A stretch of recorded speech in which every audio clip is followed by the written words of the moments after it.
High school Spanish. At Trisco Heritage? Okay, yeah. Yeah, so that's why it does. Yes. Yeah, Exactly, I'm teaching Heritage Spanish, so I got to get us up and come hang out with you guys. Caitlin, I want to talk to you. We need to... Yes. Sí, yo también lo puedo hacer 9 martes. Should I go ahead and get started? Yeah, you want to just close the door? Naomi Copsi para So, hi everybody. I'm going to get started. I'm Damian Vergara Wilson. I think that I know pretty much everybody here. So, thanks for coming today to this talk, Sociolinguistics in Spanish as a Heritage Language. This is related to kind of an ongoing project. And so what I'm doing here is I'm talking about early work in sociolinguistics, which is used to challenge the status quo, to set up the scenario to promote Spanish as a heritage language teaching. I'll talk about more recent contributions to both SHL and sociolinguistics. And what I'm really trying to get at is show how I, as a sociolinguist, draw from the field in the implementation of sound sociolinguistic concepts in the teaching of SHL. So part of this is trying to go from the concrete, from concepts to concrete. And as Levi Romero wrote in his poem Por Vida, I believe, Magdalena, that the last thing in poetry is the poem, as I do believe that the last thing in low riding is a lowered ride. And so, you know, in this context, the last thing in teaching SHL is the classroom. So by the time we finally get into the classroom, there has been so many things that have gone into it that I wanted to talk about that. And so this is part of what I call Confessions of a Serial Sociolinguist. I was an SHL student in the 90s. It saved my life. I've had training in sociolinguistic research and variationist and language sociology paradigms, as well as not training in perceptual dialectology, but it's a passion, as is my passion for SHL. And so what I'm trying to do is coherently link these fields. Sociolinguists like to say that our work is beneficial to society, but we rarely leave our offices to make that actually happen. Okay. So this is also a recognition that it truly can be a vehicle for social justice. So sociolinguistics, as Lehman and Serafini put it, this is a broad definition which recognizes the study of social aspects of language, etc., etc., etc. And so this definition encompasses a variety of fields, you know, variationist approaches to language, often called microlinguistics, language sociology or macrolinguistics, looking at things such as language maintenance, etc., sociolinguistic approaches to bilingualism, and dialectology, which includes traditional dialectology as well as perceptual dialectology, which I'll talk about. So Lehman and Serafini argue for a critical sociolinguistic approach to SHL teaching, which raises language awareness and will foster agency and participation of SHL students to use sociolinguistics to engage students in questioning the status quo. So this is in line with a call from Martinez 2016 to go beyond competencies to look instead of the abilities of SHL students as capabilities, which is not just what an individual can do, but affordances that a person has to act, and through that action to shape the environment.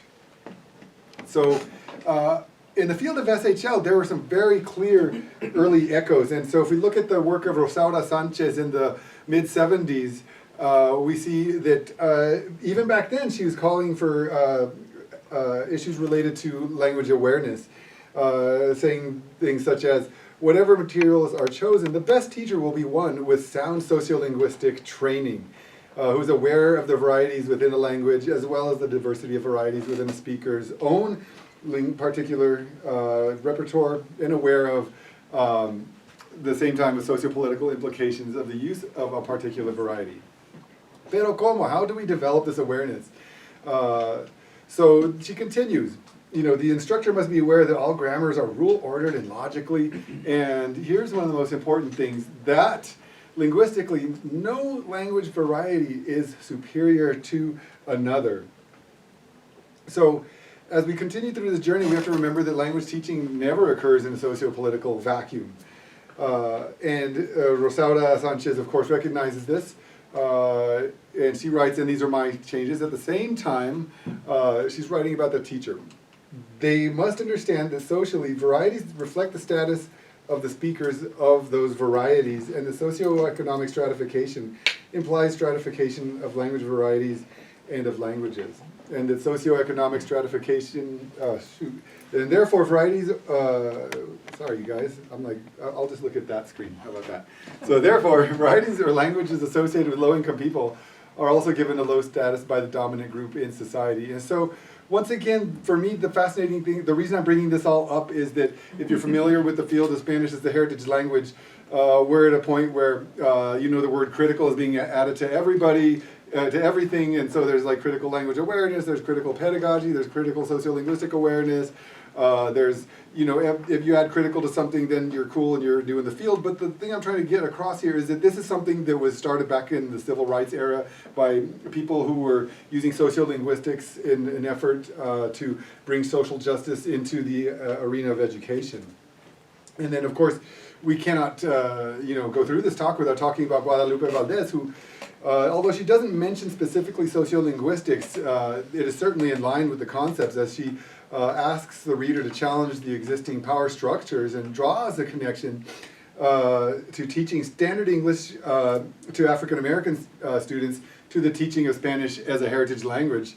And so, back in that time there was a huge debate about whether if we teach standard English to African American students, that this will allow them to transcend the societal prejudices that might hold them back, and that by abandoning their community speech, that they'll automatically gain a higher socioeconomic prestige.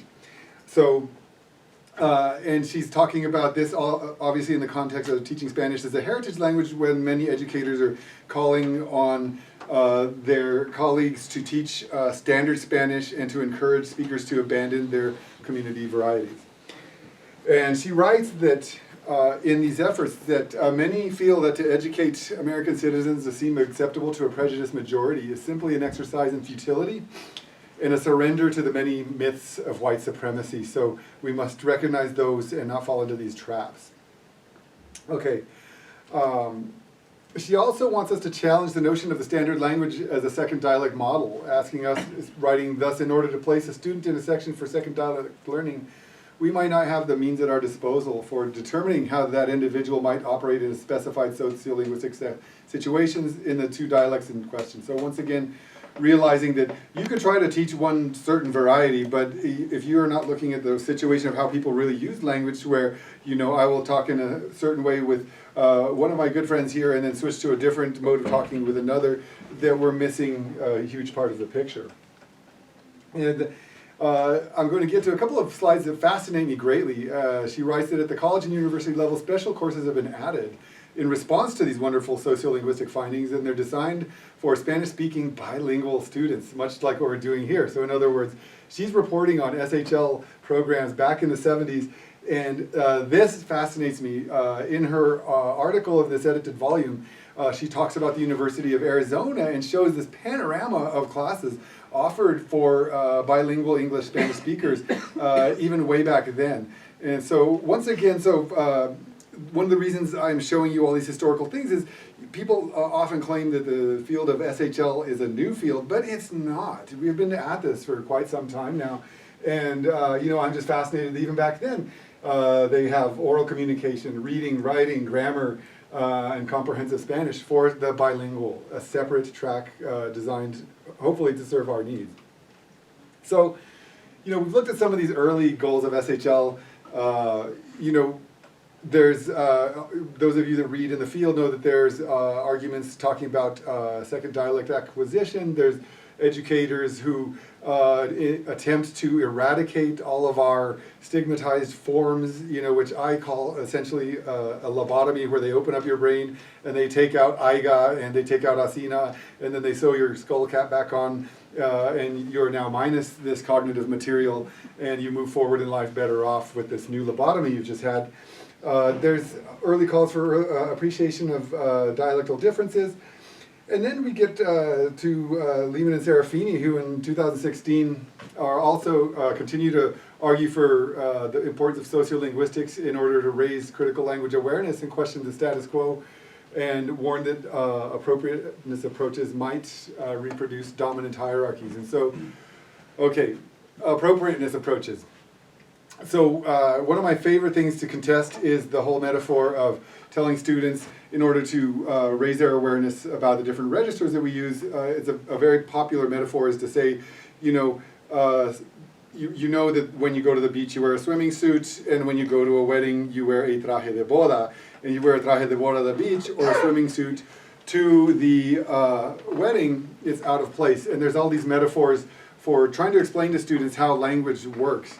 But I, along with Lehman and Serafini, would warn that these appropriateness models reproduce these dominant hierarchies. They simplify the way that we speak. They assume that they can reduce our language experience to these appropriate and inappropriate models, and these end up perpetuating these systemic disequalities that ultimately disfavor language maintenance. And there's so much in that, I could just go on and on. Obviously, you know, going beyond these early calls, we're still asking to include sociolinguistics in curricular design and implementation, with work by Mary Hudgens Henderson, who I just mentioned generally, asking us to critique the privilege and power of one variety over others. Okay, so we've had a bit of a crash course through early works in SHL. I hope that you followed me on that. So we're about to transition here to look at how sociolinguistics has informed the SHL program here in New Mexico. So we've been doing this for a long time here. And so New Mexico, our wonderful state, and here's a map from census data. And so we see here that we're a Hispanic majority state as of 2010, representing 48.8% of the total population. At the same time, within this biosphere, we've had prolonged language contact since 1848, okay? And, you know, of course, with the coming of the new government and the new power structures, there's been a tremendous amount of language loss in New Mexico, and we are doing a terrible job of maintaining the language. If we look at figures such as language maintenance among Hispanics, which looks at census data, respondents who claim to use the label Hispanic and also to claim to use Spanish in the home, is language maintenance among Hispanics, which is at a really terrible rate of 56% here in New Mexico. Our neighbors in the San Luis Valley are retaining it at something like 76%. Unfortunately, you know, Arizona and Texas even have a higher rate of language maintenance among Hispanics than New Mexico does. I have a lot to say about that, so you can always catch me later. So, as most of you know, so we have a lot to deal with in SHL. We have you know, a kind of a dire situation. And so, you know, what do we do to combat this? So, many of you know, we have 4 lower division levels from beginning to intermediate. Students take a placement exam to get in, and we will typically have anywhere from 200 to 500 students. And the first level students are typically passive bilinguals who understand much more than they speak and have a great deal of cultural competency. And they're a very diverse student body. This is not just one type of student. It's very heterogeneous. There's many with Mexican heritage and colonial New Mexican heritage are the 2 largest groups. But we also have a significant number of students claiming different heritage origins, including Spain, the Caribbean, Colombia, etc. Okay. So, what a great group of students, and what do we do to best engage them in language learning? And so, I'm going to turn now to some of the meat of what we're looking at here, coming from the field of perceptual dialectology, a field that I totally love. So, just an overview. Prestonian-style perceptual dialectology looks at maps of imagined speech communities and reveals explicitly or consciously held attitudes, but which also reveals beliefs about speakers and their culture, in addition to underlying theories about language and language's place in society. We call it sometimes folk linguistics because when you conduct perceptual dialectology, it is very important to position your respondents as the experts. And so, because of this, many people refer to it as folk linguistics. And it's a great way of studying non-linguists' perceptions of language variation. And it's typically done through map tasks, questionnaire data, and matched guides. And so, here I have a map of a Michigan respondent, an educated Michigan respondent, who's given this map of the United States and asked to indicate where people speak differently and to label these areas. And so in the perceptual geography of this mission, again, respondent has some, let's see, this has the pointer. Oh, it's not going to hit the screen, but you know, if you read this, I'm very fascinated by a couple of things here. So, okay, first of all, there's a lot more detail on the East Coast for this person. And as we get out west, there's a little bit less detail, but we have these interesting groups kind of in the south and the southwest, including a perception of a southern drawl, a southern twang, a Texas drawl, standard western, you know, this random place where New Mexico exists, so forth. But the point of this map to me is that New Mexico is not very salient to this person, is not indicated as a specific region. And another thing is that I don't think that this line is accidental. I mean, maybe it is, but it also does reveal that there is a perception, as we'll see later, that certain parts of New Mexico relate linguistically to Texas. Here we have another great map from a Michigan respondent, and this one has a slightly different style. They're engaging a little bit more in sociolinguistic stereotypes, saying that there's Canadian slang where they say "a," you know, there's farmlands, you know, we've got cactus people, valley people, and cowboys. So we're somewhere between the cactus people and the cowboys. And once again, this little line from Texas crosses over into New Mexico. Okay, so then Preston takes, you know, many of these maps and he aggregates them in order to determine perceived dialect zones in the United States. And once again, we see in his aggregate data that, well, first of all, he indicates areas of Spanish influence through his data, which includes the tip of Miami and certainly Texas, New Mexico, etc. And one of the things, of course, that fascinates me about this is this continuation of people to kind of slice off a little bit of New Mexico and put it in Texas. And so, but at the same time, these national responses lack nuance, you know, so work in perceptual dialectology in the more recent context has become more localized, focusing on state-level surveys, and helps to this narrower focus will help us to link local variation to language ideologies, local language ideologies. So I'll talk about a little bit of work I've done. I have a new, we're going to keep doing. There's going to be 3 or 4 names on this very soon. So where we administer these draw map tasks and ask the respondent to mark where people speak differently and label the area and give an example if possible. And so you can see it's a pretty vague instructions, but you want it to be vague because you want the respondent to feel like they can do whatever they want because that's the best data. Indicating just mainly highways because New Mexico is a big square kind of, and you know a lot of people aren't really aware that Albuquerque is in any position other than the absolute center, and so we found a need to sort of delineate these. And so we got something like 440 surveys, mostly from Albuquerque Metro, most identifying as Hispanic, equal gender, and one of the innovations that we did is that we offered participants the option of taking the survey or in Spanish or in English. So you chose the survey language that you wanted, and we had about 1/3 of our participants taking the survey in Spanish. And so here are some examples of our maps. And so once again, we see, you know, in this respondent gives us, you know, a little bit of Texas coming into New Mexico.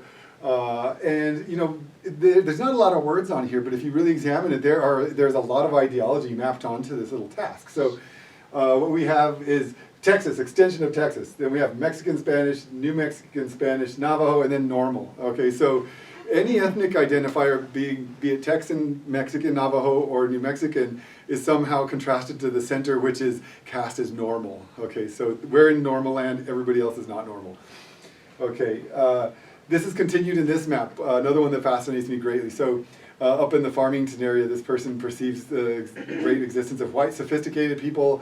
Okay, then we have unsophisticated people out towards the west, Mexicans down south, and then smart people in the middle. So once again, you know, there's few words on here, but you know, a huge ideology placed in here, and where the center of the state is kind of this area where they're smart. There's, you know, white sophisticated, but other people are either Mexican or unsophisticated. So then, you know, another map here that shows little Texas, y'all, with some stereotypes. We have sueños mexicanos down south. And then this person talks about how norteños, we sing our words up there, and then just puts, you know, Albuquerque is mixed like the U.S. Okay, one more map, and then we're going to move on to I have a couple more maps. So, and then we have this other map where this person claims there's horrible Spanglish to the north, horrible Spanglish to the south. There's Farmington, incorrectly located, and then Albuquerque, which is not too bad compared to the rest. So on and so forth. I show this map for one reason, and that is because in the work of more traditional dialectology, where you go from place to place and you verify that this person says one thing, that person says another, and then you place it to an exact speaker in an exact location, thereby documenting language use within a specific geographic area. This is perceptual, but one of the things that really stuck out to us is that person after person after person, if you put a dividing line, they put it right at about where Bills and V. Hill sort of put their isogloss that divided northern New Mexico speech from southern New Mexico speech, which we know is gradient anyways, but you know, we found this to be quite fascinating as well. Okay, so you aggregate these maps and you come up with these, you know, you aggregate the responses. The way you code the data is each word becomes a polygon and then you build them up. And so any time the respondents would put something that indexed native culture like Navajo, various Pueblos, Apache, etc., we coded that as native. And you take these labels and you see that they're very coherently located towards the northwestern portion of the state. And I bet many of you didn't know this, but there is actually significant reservation land down in the southeast of the state, which rose to the level of perception of our participants as well. So there is some linguistic reality to this.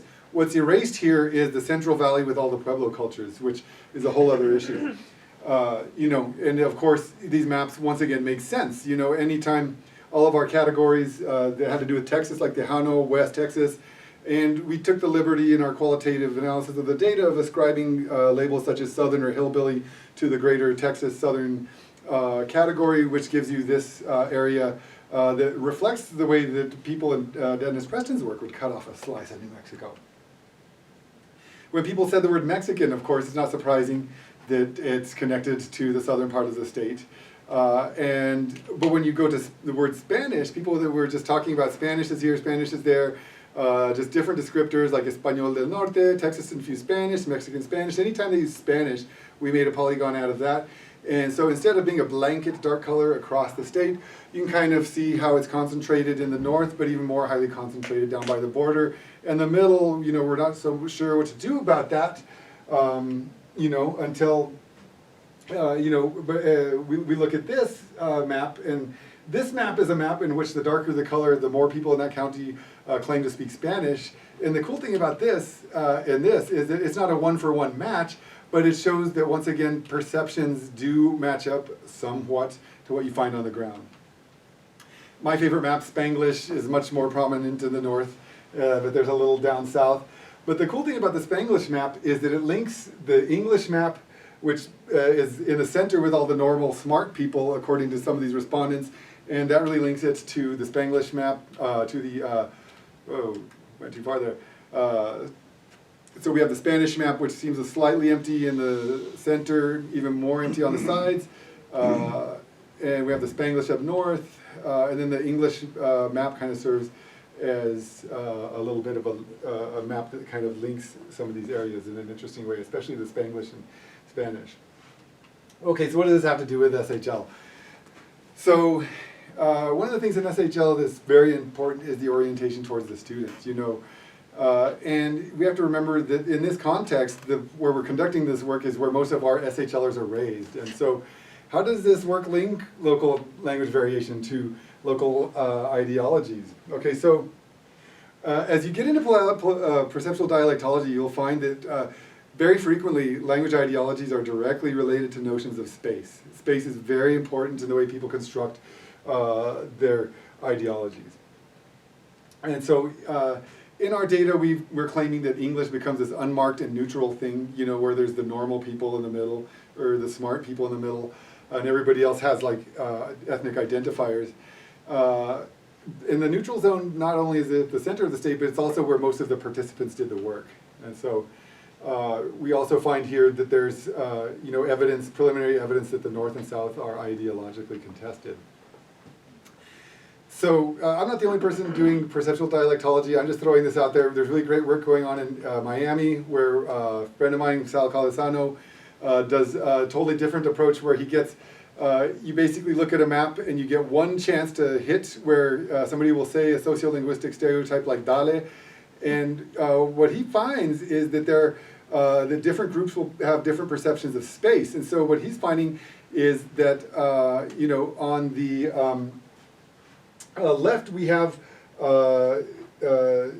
respondents who claim to be Hispanic, and on the right respondents that are not Hispanic. And what you find is the Hispanic respondents are much more sensitive to space and locate dale in many different regions of Miami, whereas non-Hispanics perceive it as all happening in this one area. And once again, very similar here with the sociolinguistic stereotype of eating shit, which means being bored. So what are you doing? Nothing, I'm just over here eating shit. And so once again, the Hispanic respondents are much more sensitive to locating this perceptually across space than the non-Hispanics on the right. Okay, space is, and language are totally, as I was going through this research, we love social media, and somebody posted on Facebook,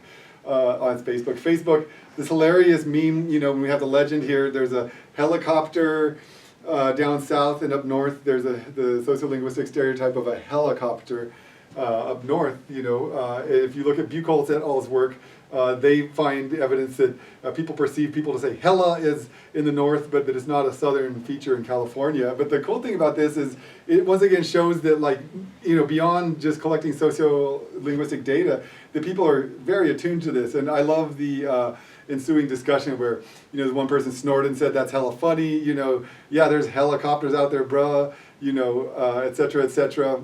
And I like the one on the bottom where there's 3 levels of awesomeness. There's hella good, bomb, and hella bomb, etc. But once again, this shows that even beyond this, that people are very attuned to the concepts of space. So one of the things that can be done is to use these in the SHL classroom. It's very easy to implement, and students can collect the data, decide how to analyze it because it's so rich, and see how these attitudes are overly expressed. And analyzing these will allow students to examine the power structures and ideologies that guide the expression of attitudes. Just preparing for class this morning, we're reading about, people asking us to contest the dominant power paradigms, and the goals of critical language awareness are to engage your students in their own discussions and contestations of these power hierarchies that put Spanish below English and cause lower rates of language maintenance than we'd like to see. So the cool thing is that so it's a really cool student exercise. I'll talk about that a little bit more in a second. But it's also connected to traditional dialectology. And so I'm going to talk about Bills and Veal. I know I'm jumping around a lot. I have a lot to say. And so if we look at this animal, okay, so we're jumping to more traditional dialectology where you ask people, you show them an image and you ask them, what is this? And so everybody in this room probably knows that if you show this animal to somebody, that you're going to get torque, gallina de la tierra, sierra, you're going to get cocono, guajolote, huijalo, chompipe, pavo even. If you show this image, you're going to get a troca, troque, camioneta. If you ask people, what is this person doing? El joven está manejando, arreando, conduciendo, guiando. And so the cool thing about this, okay, is that I know that there are students in this room who have been in SHL classes, and there's students who have been in my classes who have actually done this as a class assignment. And the cool thing about doing this is that, drawing from, you can do perceptual maps with your students, and you can do these more dialectology, these tasks that are more in the field of dialectology. And the cool thing about doing this is that it helps students to contest the standard language ideology that says that there's one right word. So that here, conducir would be the right word. So él está conduciendo. Some people might say manejando, but guiando and arreando, eso no se dice. And what this shows is that people actually use these words, and how are you going to, and it personalizes it. They're not going to say this word is wrong because they've gone to this person, they've asked people to provide these words. And so, this kind of thing, lends itself to an excellent task in an SHL classroom, and once again it draws from sound sociolinguistic concepts, and you can and the data is very open to interpretation from students. And so, okay, I've been doing some work on ideologies with COPS, and so just to follow up on some of these ideologies, we did this task where we had 2 attitudinal questions, and we were very naughty. We asked people, where in New Mexico do you think people speak the best, and where do they speak the worst? And so this is in and of itself problematic on an ideological level, because it shows participants that we possibly endorse this notion that there is best and worst. But we learned our lesson, and we decided to analyze the data anyways, because other linguists have done it. And so very naughty. We blame Buchholz et al., who warned us upon a closer reading. But we see this reinforces the notion of space and ideologies. So it connects to things that Bills and Behill, in their more traditional approaches to dialectology, have written. That in New Mexico there's a historicity myth, the belief that the Spanish that people in northern New Mexico speak is noble and a pure descendant of Golden Age Spanish, that it's, the Spanish of Cervantes, okay? And when you ask people, where do people speak the best? When people talk about northern New Mexico as best, you'll see this in the data. So this goes beyond lovely things that linguists write so that their readers will believe them. Participants will say things like northern and Santa Fe because that was the original Spain influence on New Mexico and the Indian cultures as the Spanish took over. Or northern New Mexico, they still speak the Spanish from the early settlers. Best because of the way, then at the same time, not only do people claim that their variety is the best because they have some amazing inherent quality, but they'll uplift their own variety by putting somebody else down. So they'll say that it's best because of the way it might differ from Mexican speech. Like they'll say northern New Mexico is the best because it's farther away from the Mexican border. And we did not correct spelling here. And then, you turn down to the south. And when people from southern New Mexico, or indicated that southern New Mexico is best, use the border as, proximity to the border and the strong presence of Mexican speakers as a way to construct their vision of what is best. And so we have a respondent here who writes that southern New Mexico is closer to the Mexican border and they use more of a proper dialect than the northern part where more of a slang is being used. And so you get this idea that Mexican Spanish is more proper, and once again, it's not good enough to say that their Spanish is great, but they have to throw a couple fireballs up north. Okay, más al sur, más cerca a Mexico. And so then when we look at people who in the data would indicate northern New Mexico as the worst, the border comes right back into the play. People speak the worst Spanish in northern New Mexico because they do not hear Mexican Spanish in this case. Or los del norte, hablan peor, ya que está más lejos de la frontera con México. Entonces las personas que van naciendo en el norte no crecen con tanta gente que hablen español. So, farther from Mexico, you don't have the benefit of learning Mexican Spanish. And so, the border is an anchor point for some of these people. And people who claim that the Spanish is worse in southern New Mexico, once again, use that very same border, but in a different way. They're worst in the sur de Nuevo México porque cerca de la frontera hay tejano mix con Nuevo Mexicano y hacen contrariedad de la lengua, which is an example we'll return to. So contrariety, this is like a made-up word by this participant. But one of the things I like about this is that they call it a Texan mix. I mean, it's a mix of anything, and they throw Texas in there as well. Okay. So how is this relevant? So once again, we have to realize that we're operating in a state where there is contested space. Some will upgrade a region, others will downgrade it. Often downgrading one space is a tactic for uplifting another. So it's never good enough to just say we're great because Professor Wilson says we speak great Spanish. No, we're great because we're not like those people over there. And the border exerts an influence on perceptions. Okay, so once again, returning to the purpose of this talk, which is to talk about how sociolinguistic concepts influence in our implementation of the SHL program, this gives nuance into how speakers will cast their geographic perceptions and reveals very, not only implicit, but very explicit language attitudes, and calls into notion what is the standard. So if you're going to teach standard Spanish, that's going to look very different in people's minds to different people depending on where they're from. Is it a Mexican standard? Is it another standard? And so now that we have these attitudes before us, we can question them. And so I've advocated in the past very much, and in my own classes, which are more at the 300 level, for using these as course activities, not just to gain training in different ways of conducting linguistic you know, research and analysis, but it's very palpable. You know, I hope you guys have seen through these examples. It's very clear. It's very palpable. It's just right there in your face. And we can question them. Once you get it out in the open, you can question it. So, okay, I have another little segment here. If you've been at UNM for a while, you know that we have also been a really strong place for variationist paradigms of sociolinguistic analyses that focus on bilingualism.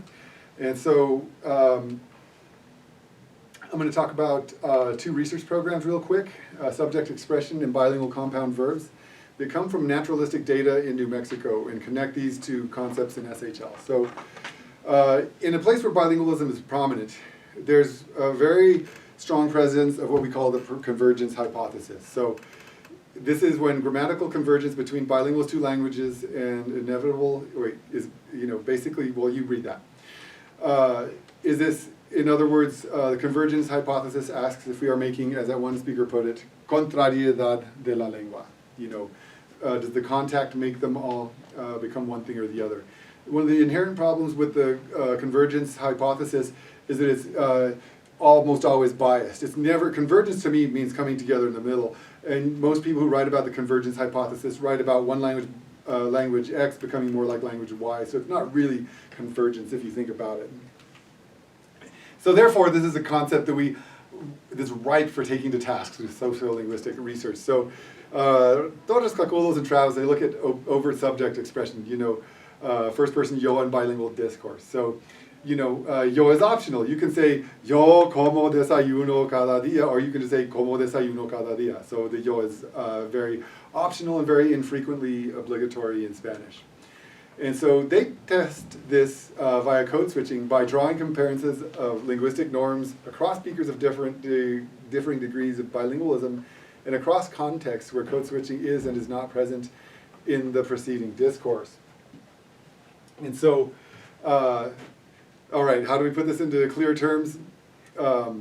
If we can compare the rates of yo expression in New Mexico to monolingual rates, and we can also compare it to the same data set by looking at whether or not there's been recent code switching. So aquí se hace mucho code switcheo. So here's some of the data they looked at. So the speaker says, okay, la hacía resent, because, you know, et cetera, et cetera, et cetera.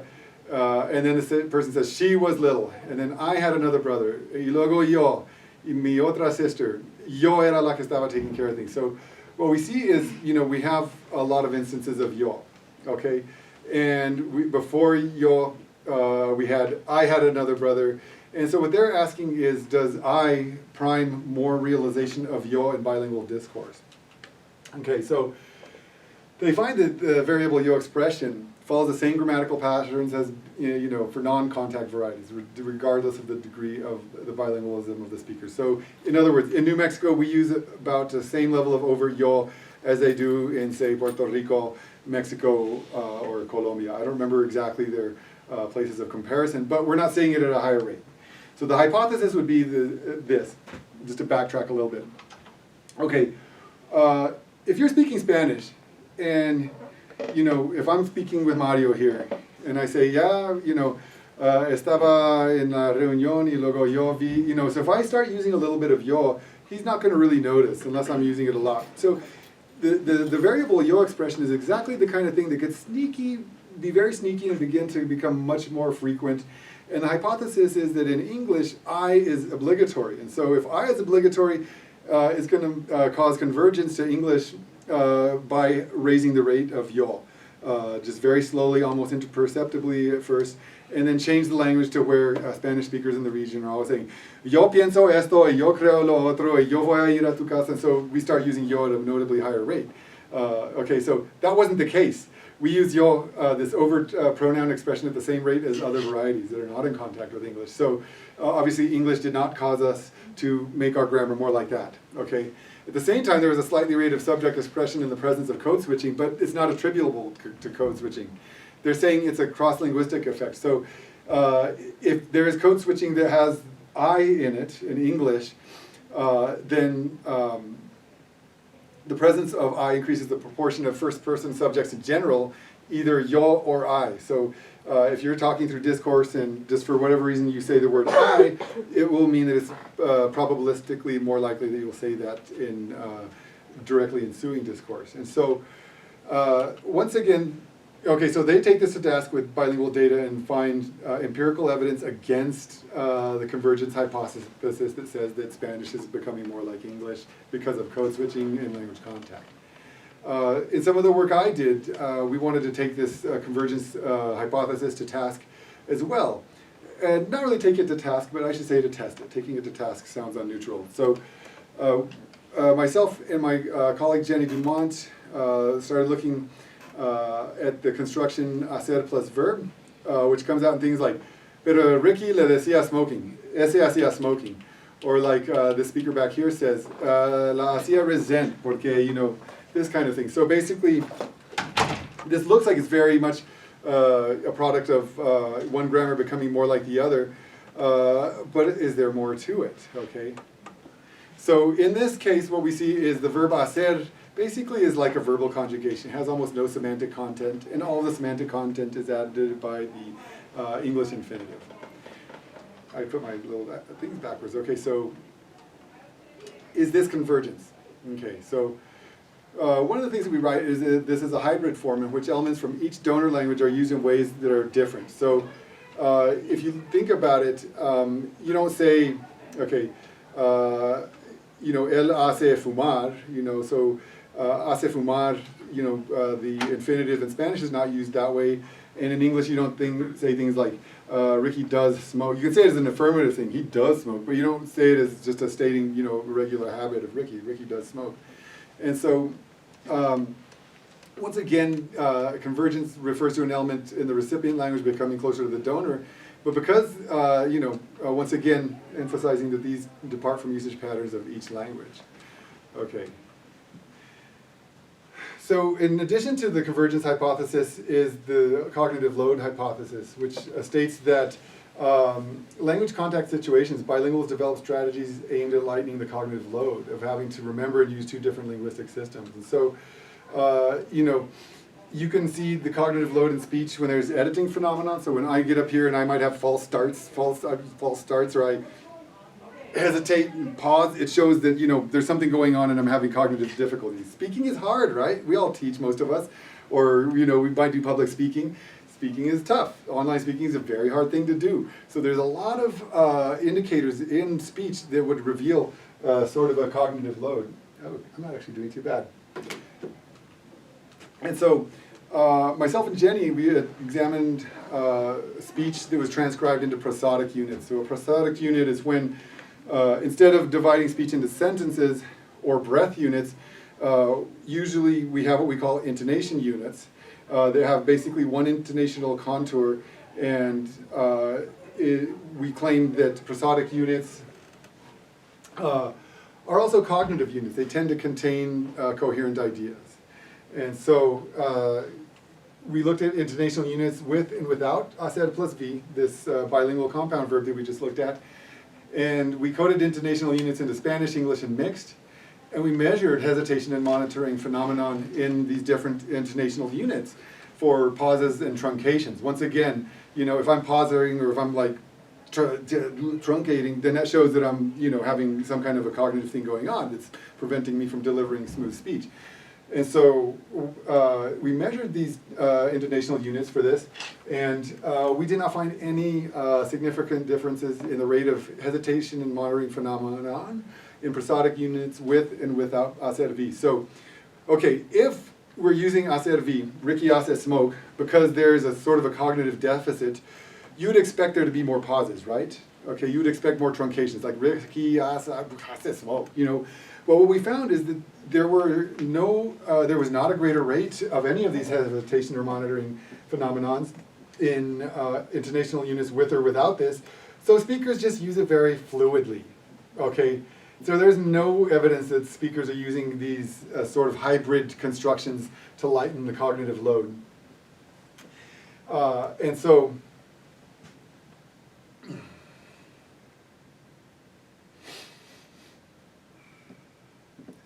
we found some very interesting things though too, and before I move on, it's worthwhile to point out that it also does not reflect a lack of vocabulary. It does not reflect a deficit hypothesis. We found speaker after speaker who would say something like, Ricky hace smoke, él fuma mucho. So the person it's not that they forget the word smoke, it's just that they have more arrows in their quiver when they want to express it.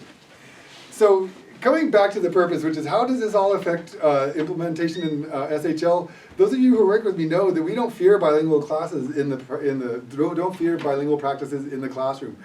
Code switching is not going to ruin Spanish. Code switching is not a detriment. I like to use, we have more linguistic elements that we can deploy to convey our message. And so I think there's a really unfair way of looking at bilingualism if you think about it. And so, because somebody might say Ricky hace smoke, so a lot of people who follow these more dominant paradigms, such as the Convergence Hypothesis or these cognitive load hypotheses, they're going to claim that that is done because the speaker forgot in that instant, which is a totally unfair way of characterizing it, because on the other hand, what is really happening is that the speaker, because they're bilingual and they're comfortable mixing the languages, actually has more at their disposal. And so if we're using more different linguistic constructions, they're somehow positioned as having less. Okay. So yes, code switching does not damage the languages involved. It's community level practice that has linguistic rituals. For people who need to use the word rules, you can use that, but it's very highly ritualized, and there's ways that in-group speakers do it, and there's practices that they do not engage in. And it expresses identity, and it should not be banned from the classroom. Code switching is a very rich discourse mode. It doesn't ruin the languages involved. Instead, it enhances things.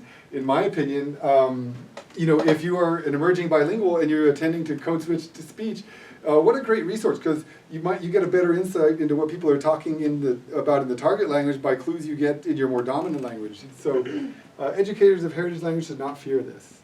Sociolinguistics helps to inform SHL implementation. It gives us some really great activities, dispels myths, and reveals attitudinal environments that shape the SHL language experience. And so one of my last claims, is that by connecting sociolinguistics to SHL, not only does it improve SHL, but it actually validates the field of sociolinguistics, because as I mentioned earlier, y'all, it's fun to hide out your data and then not have to deal with anybody, and you're just running SPSS runs.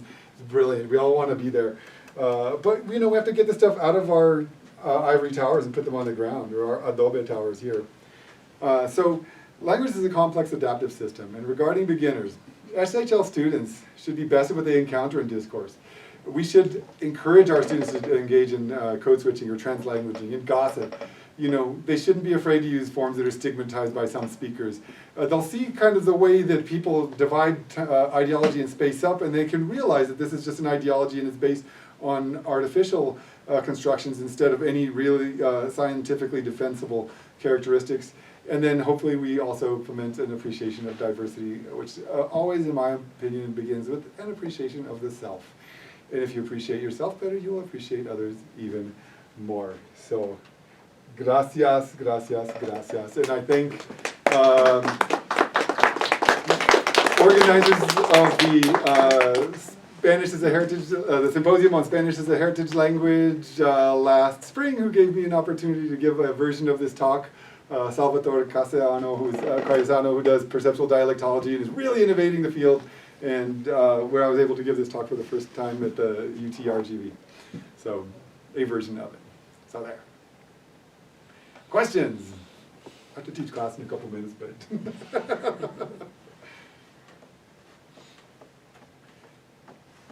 Thank you. I really enjoyed your talk.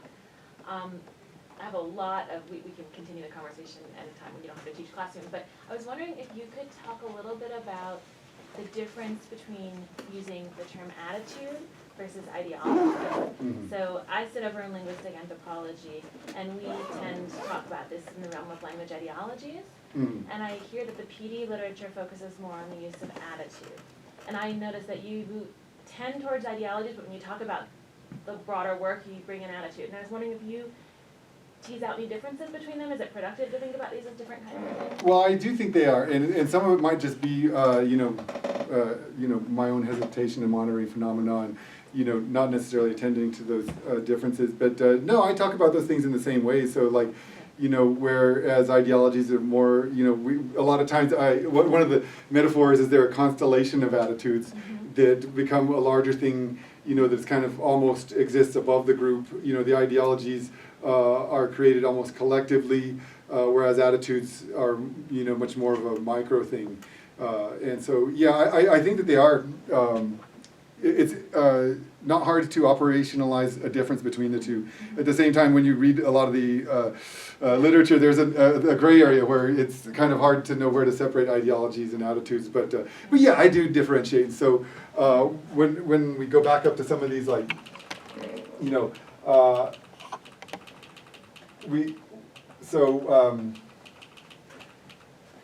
I should just get out of good old presenter mode.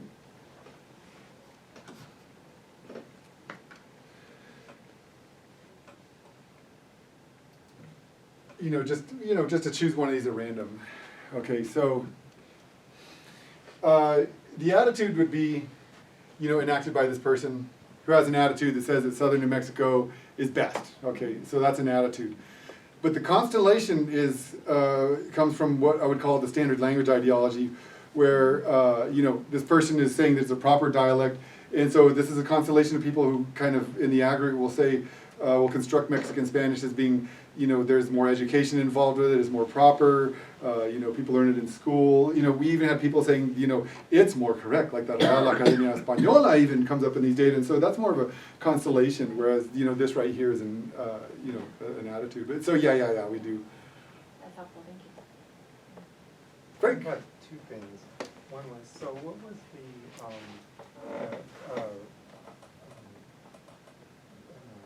how did the participants identify? What were the identities mostly, I guess? Well, that's another fascinating thing. I've been concerned about, I've been studying identity labels for years now. And so we gave them a space to say, what identity labels do you use? And that's a whole other paper, but it's I've been writing about that lately. But it's really fascinating, Frank. Like on a recent paper that I've been writing about. Okay, in northern New Mexico, there's the myth that we all think that we're direct descendants of Spain. And so you'll have people saying that we're Spanish. And so you'll have students, or participants will write on these things, what identity or ethnically identifying labels do you use?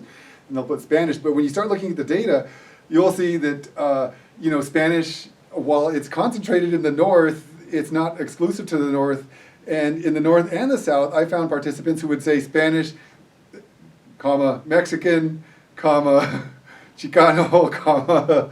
And so the most common label was Hispanic. Okay, so other researchers, Salgado, a sociologist coming out of UCLA, argues that, and many others have argued that Hispanic is almost becoming an in-group label in New Mexico. So it's losing that notion that it's come just from the government. And it's been used enough that people identify it with it on a community level. So that was the biggest one. Gosh, we got some really interesting ones. People, really from all over. But yeah, I would say the Hispanic, Chicano, Spanish, Mexican were very prominent. We didn't see a lot of them like Manito or Surumato that used to be more popular. So I was wondering how that related to where they, when you talked, how that related to their responses on the maps. Ask me in about 3 weeks, because I got this article reviewed and they didn't like it, so I'm reworking my analysis. So, and that's exactly what I'm looking at, and I'm trying to tease it out. I've been going over my spreadsheets, looking for patterns, and I haven't found any real obvious ones. Because there's a lot of hypotheses that you could construe. Like people that use the word Spanish are going to, say that northern New Mexico is best at a higher rate than people who don't use, the label Spanish. But, a lot of my hypotheses are not playing out. So what that shows is it's like you can document identity labels, but you can't always determine what that person is going to do or think based upon just that label, if that makes sense. So labels are a fascinating thing, and they don't always mean what you think they will. Grab a cookie, everybody. Here, I'll put these by... Don't be late to class. Yes, that's why we're leaving. Thank you. last thing I was gonna say was, I thought it was interesting that the border came into it. Yeah. Because the border is something that's part of Chicano studies, and, it has its own, it's like emphasized the way that you emphasize the theory. Yeah. But the border for you was that, that it had some influence of where people said the Spanish was better or Spanish not better or whatever. But I thought it would be interesting to even expand more on the border in terms of. Well, we want to continue this and get more responses. We're working on getting a project together where we're going to get some, Dr. Rhodes here, and I want to, we have a colleague down in Las Cruces, and so Dr. Rhodes wants to join the team, and we want to do some really, we're super excited, and I'm really glad you're here. And but the problem is with this is that I have other maps that show where all of our speakers are from. I don't want to find them right now, but like there is a concentration of people that live. We asked where people live currently and where they've spent the most time, and so most of them live currently here in Albuquerque, with a few outliers. And when you ask where you've lived the longest, it kind of spreads it out a little more across the state. But yeah, it is fascinating, Frank, that the border, even for people up in northern New Mexico, I mean, the border is at an attitudinal and ideological level very present in their minds. It's part of their perception of where people speak and how they speak. So It seems like it's just part of Mexican or Chicano culture. Yeah. I mean, I don't know, just growing up the border, we always just, even though we lived in California, I mean, Central Valley, the way not like we're in San Diego near the border. yeah. But the border is always, it's like this thing that's part of our lives. Exactly. It's very, yes, it permeates our, perceptual existence. It's a fascinating thing. I'll take one more question, then I have to go actually teach. Okay, well, you guys have been very nice.